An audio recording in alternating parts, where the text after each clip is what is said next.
Good morning, everybody. Shift your mindset here with a new episode, and that's the JW broadcasting from August.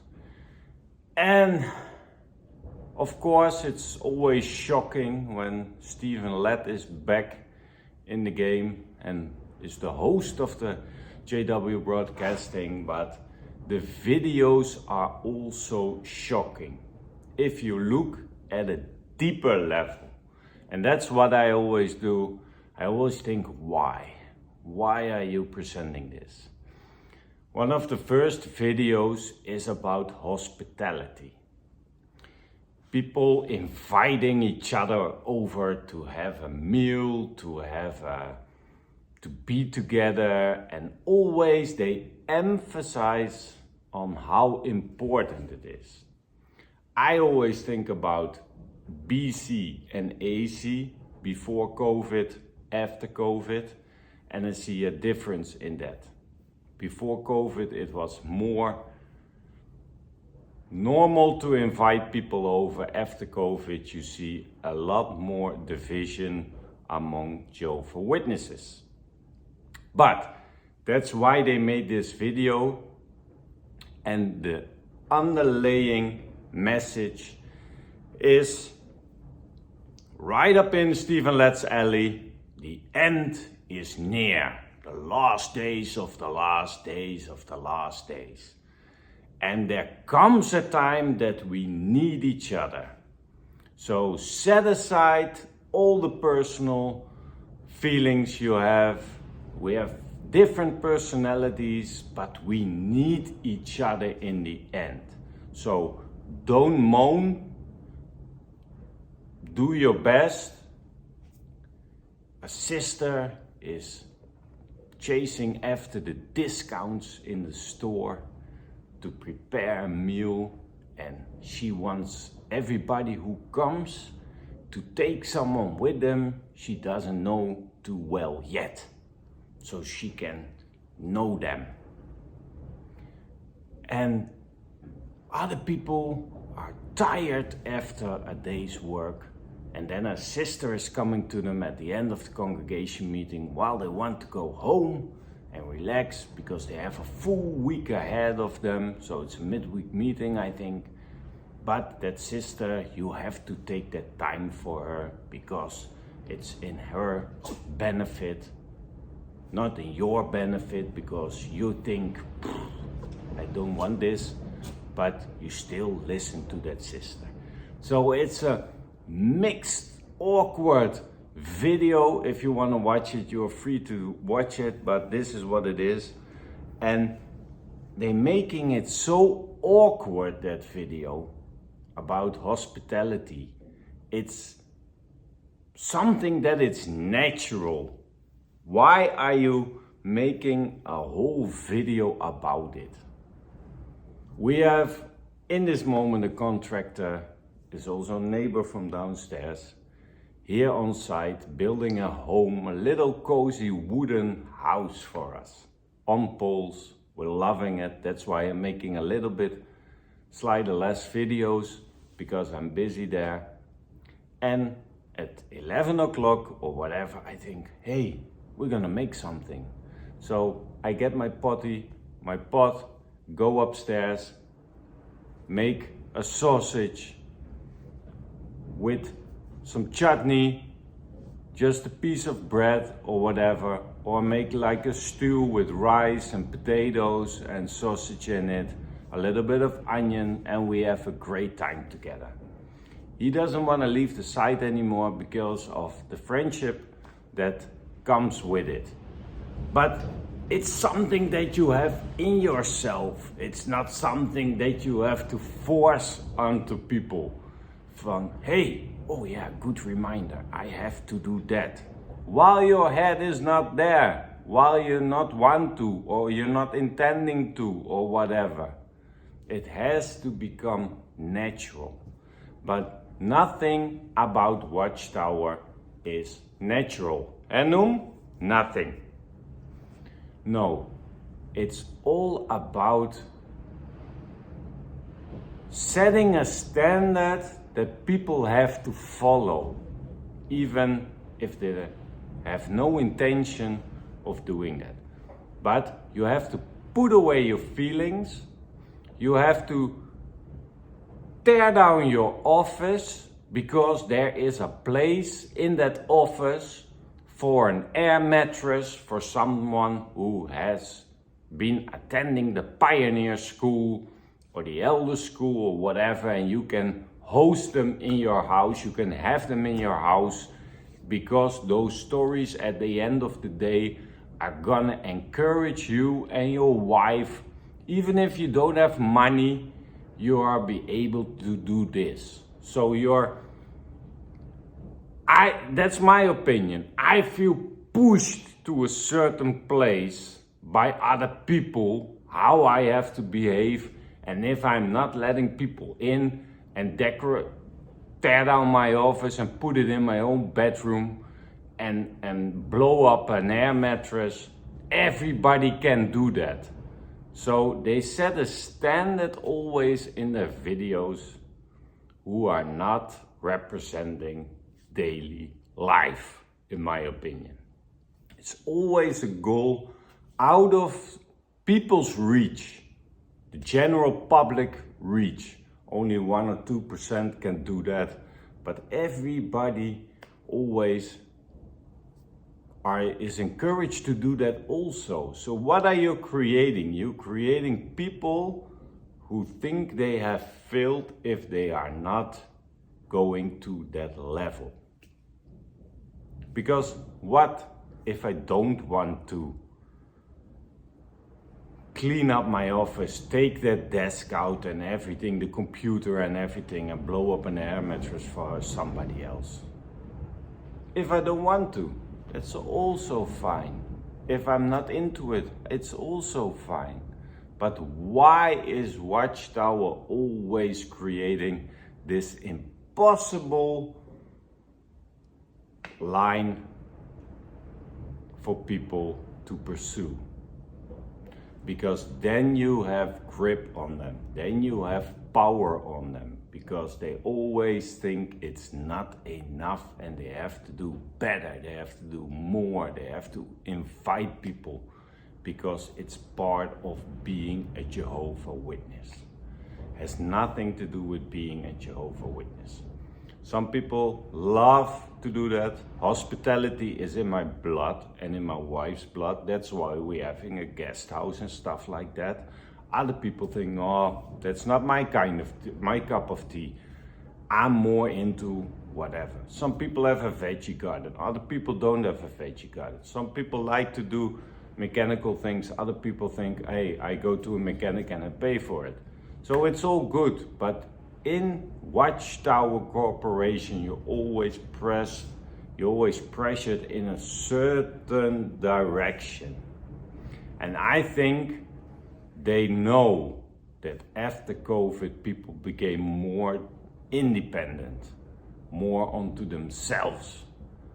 Just me and my family, and that's all right. But they want you back into that congregation source, because we are gonna need each other, because there's so much crime, there's so much pressure and persecution and stuff like that. We're in the last days of the last days, and then we need each other. So suck it up, throw your last bit of money into it.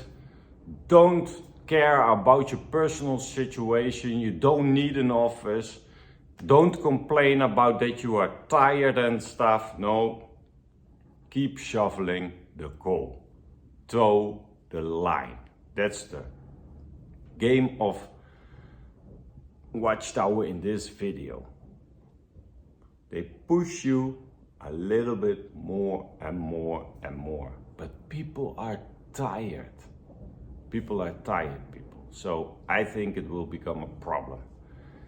Because with all the new rules they are also in, I think more people will have different views on it.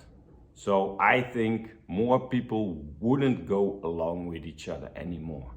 I think the old people who are there for 50, 60 years have different views on beards, on pants, on greeting disfellowship persons or whatever. So I think it's not gonna work. I think it's not gonna blend in with each other, because I think with the new rules there is more and more division among the Jehovah Witnesses.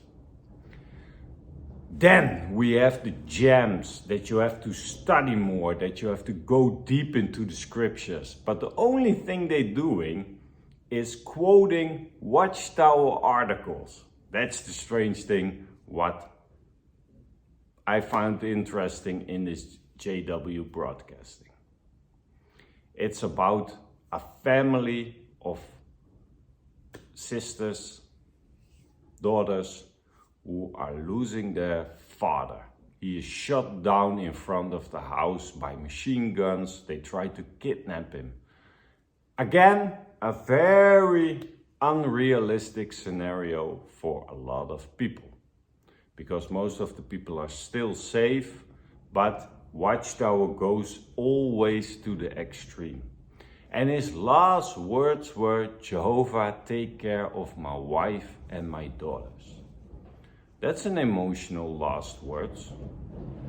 Why not say something to your wife or your daughters who were also outside when it happened? No, his last words were about the organization, about Jehovah, about being a Jehovah Witness. And of course, then there comes that whole hope of the earthly paradise when we see each other and said, "Hey, Dad, we made it."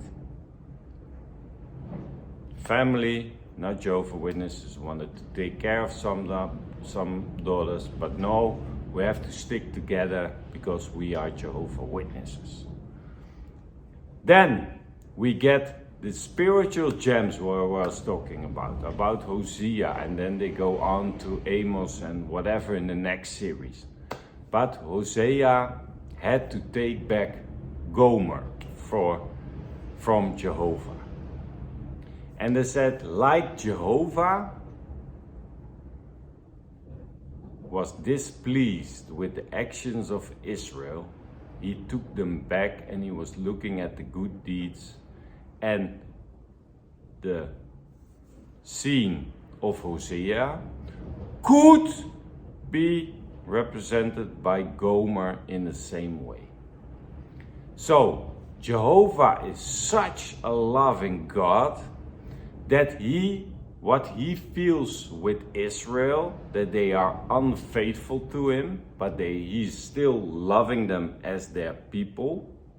He wants Hosea to take back a prostitute with the children who are not his children, just to make a point. And then, because he then knew what Jehovah was feeling, he could emphasize and tell it in a better way to the people around him where he was preaching. How bizarre can Watchtower be and go? Jehovah is a loving God, and Jehovah wants me to feel the same pain as he is feeling.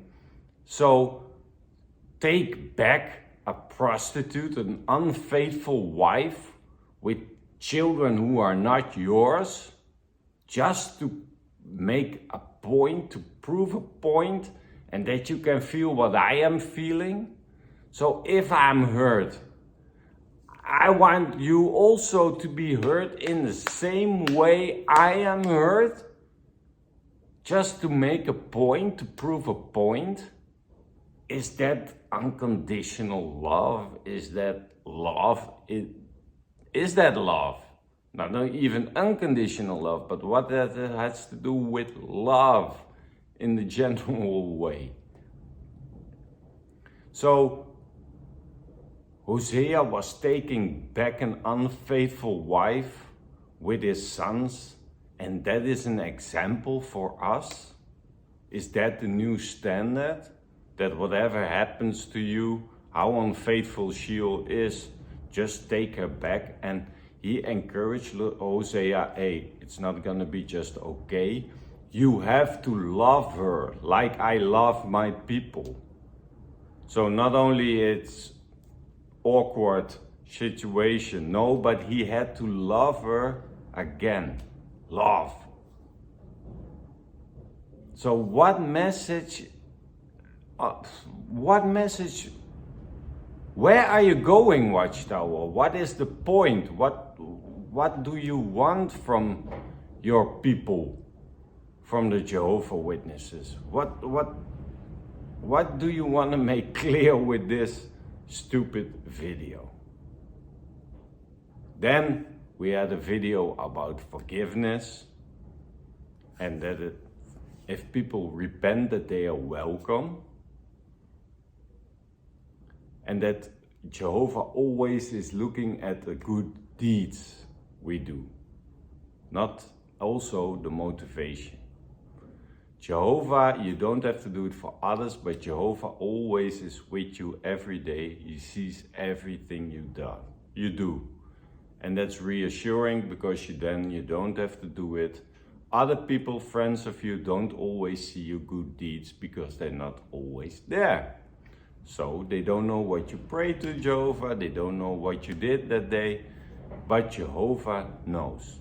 But the bizarre thing is, people, there are photos, clips in that video of a deleted video of Sonia Ericson according to shunning. We all know that video of that daughter who was disfellowshipped. Mom didn't answer the phone when she called, but eventually she came back, I believe, with a child. That video was deleted because of the Norway case. It's not an apostate video, it was made by Watchtower. They showed us, honestly, the real life situation. Not how they pretend to do, no, the real life situation. That if you get this fellowship, you're getting shunned, mom is not answering the phone, you're dead to them until you come back and repent, and then you're welcome again, and then you can be their daughter again. But till that time, you're dead. And from that video that they deleted because it was harming the Norway case, from that video they took parts of it, and you see Sonia Ericson coming back to the congregation, hug their parents again and stuff like that. How stupid can you be that you are using deleted material in a video to prove a point? And then we end with a music video especially for sisters. The importance of sisters. I find that a very disturbing video, because we're so happy with the sisters at Brother Led after that video, and we want to thank you, etc. You see sisters help building things on projects. You see sisters making food for Pioneer School or whatever. You see sisters working in a warehouse to distribute things. You see sisters cleaning things. But you see sisters in ministry. Oh, sisters, you are so great. And I think that many Jehovah Witness sisters are sitting there maybe with some tears in the eye that they get acknowledged by Watchtower. But what I see is just a slap in the face. Just a little breadcrumb we give you that you are also important. But in every way of Watchtower, you see that sisters are not important. Sisters are not recruited to be the voice of the Watchtower study. Sisters don't read of Bible scriptures, and it's used as material. Sisters, in Jesus' time, there was a prophetess. She was in the temple. She was lecturing people. There are many examples of that. But sisters nowadays don't have a say in anything that has to do with the education in Jehovah's organization. Yeah, you can work on the translate offices. You can do this, you can do that. You're fine to go into ministry, but the important things are always men. You see sisters driving a truck full of sand, but it's supervised by a brother. But hey, we give the sisters a little bit of a breadcrumb and say, oh, you're so important to us. Yes, because sisters do the most of the work, but they don't get the recognition for it. You don't have to recognize people, but you don't play double standards, because if it comes to theocratical things, sisters have no say, no vote. They can't be an elder, they can't have a board, a place in a board of something, or being a think tank or whatever. They are not being consulted in important questions, in important matters, judicial committee or whatever. Never you will see a sister in that. You will never see a sister give a talk on a convention. Never. But now we make a little video about how pleased we are with the sisters. Yes, because they do a lot of work for you, especially in the ministry. But they think with a video everybody is happy again and we can go on continuing with daily life. So it's a pretty bizarre August JW broadcasting, people. If you can't resist, just watch it. But these were the highlights of that video. Hospitality, we force it upon you. While I think it has to become something you have in yourself or you just spontaneously do. But there's nothing spontaneously about Jehovah's Witnesses. It's all staged. Even the rooms, even the houses, everything is staged. I lived it myself. They made photographs of my house to maybe use in videos in the Netherlands. And then they put a fruit basket on top of it and glasses here and there, and you have to create a setting that if you have your worship with your family worship, that you have drinks in front of you and all the things that are not real. It's all staged, it's all fake, it's all just like a studio, that they make things better and other different than the reality is. And that's so shameful about that broadcast. Let is a drama to watch too. But the main thing is hospitality. They want to focus you, they want to urge you, to want to guilt trip you. They want you to be on your toes because Armageddon is coming and we're needing each other, so hospitality is forced upon you. Then if you lose someone, then you have to go through. The next day after that father died, one of the daughters had a talk in the midweek meeting, and she did that talk. Next week they went to the convention because that's what their father wanted. Their father giving that structure, that he was all about kingdom first. So don't mourn about the death. Just go next day, even if someone died, go and give your talk on the midweek meeting. That's the standard they are setting. And if you are a little bit different, if you want to take time for yourself, then you get that guilt. Oh, but I'm not that perfect like that sister in that movie. And that's my problem, people. Because we are all unique, we're all different, we all cope with things in a different way, but give people that space, give people that freedom, or say after that video, hey, this sister did it that way, but it's not the standard. But Watchtower is setting standards that everybody has to conform to. But everybody is unique, everybody copes different with things. Let people work out what works for them, instead of not having time to mourn about the death. And that will influence you in a later stage. Thank you guys for watching. I wish you guys a beautiful weekend, and we see each other on the next episode. Let me know what you think about it in the comments, and we see each other on the next episode.